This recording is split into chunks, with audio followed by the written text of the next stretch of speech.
C'est une curiosité géologique, un petit bout de Bretagne, de massif armoricain dans le Cotentin.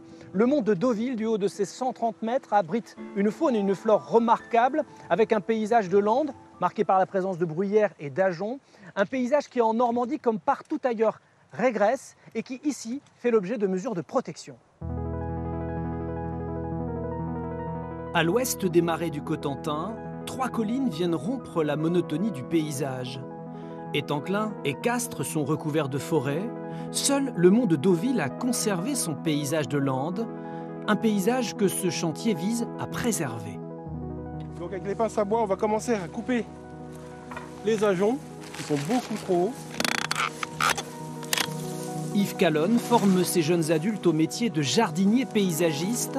Éducateur, il est aussi maire. Il se bat depuis 10 ans pour sauvegarder le mont de Deauville, situé sur sa commune. Bravo Charlotte, on avance. Quel est l'intérêt, Yves, de retirer ces ajoncs? L'intérêt, c'est de garder un milieu ouvert. Parce que les ajoncs ont tendance à asphyxier le sol. Et donc, on va aller chercher au plus profond des racines pour pas qu'il y ait de repousse. Une fois les ajoncs ou les herbes hautes retirées, la terre originelle apparaît. Ces zones-là qu'on va pouvoir dégager, après on va enlever tout ça.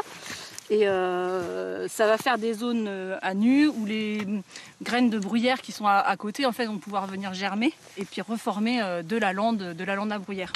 La bruyère typique des paysages de Landes ne s'épanouit que sur des sols acides.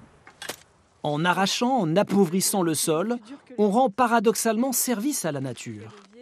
Lié aux bruyères, il va y avoir tout un cortège d'insectes, d'oiseaux voilà, qui vont se développer et qu'on n'aura pas ailleurs en fait.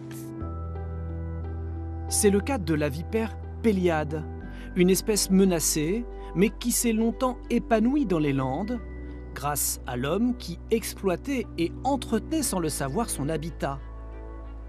L'ajonc servait de fourrage, sans parler de la molinie, cette herbe jaune qui tapisse aujourd'hui encore le mont.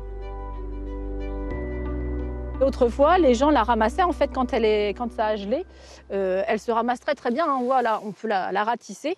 Et on l'utilisait pour pailler les légumes, pour enrichir la terre, pour faire des matelas aussi.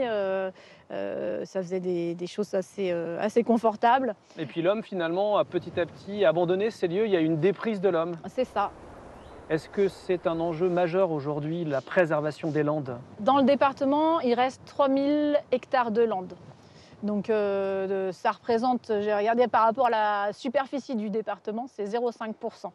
Et c'est en baisse, j'imagine, en régression? Oui, totalement. Je n'ai pas les chiffres, mais on a une nette régression des landes. Ouais.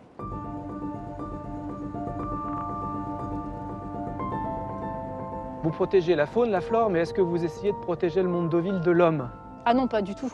Pas du tout, parce que, comme on le disait, de toute façon, l'action humaine est importante pour maintenir le milieu et le paysage comme il est. Et puis, c'est surtout, l'objectif, c'est quand même que les hommes en profitent, quoi. C'est qu'on puisse continuer à se balader ici, à faire toutes sortes d'activités. C'est tout à fait compatible avec le maintien de la biodiversité. Ici, l'homme et la nature ne s'opposent pas. En creusant cette carrière toujours en activité, l'homme a créé des falaises où niche le faucon pèlerin et le grand corbeau noir, une espèce protégée qui a sur le mont de Deauville trouvé refuge.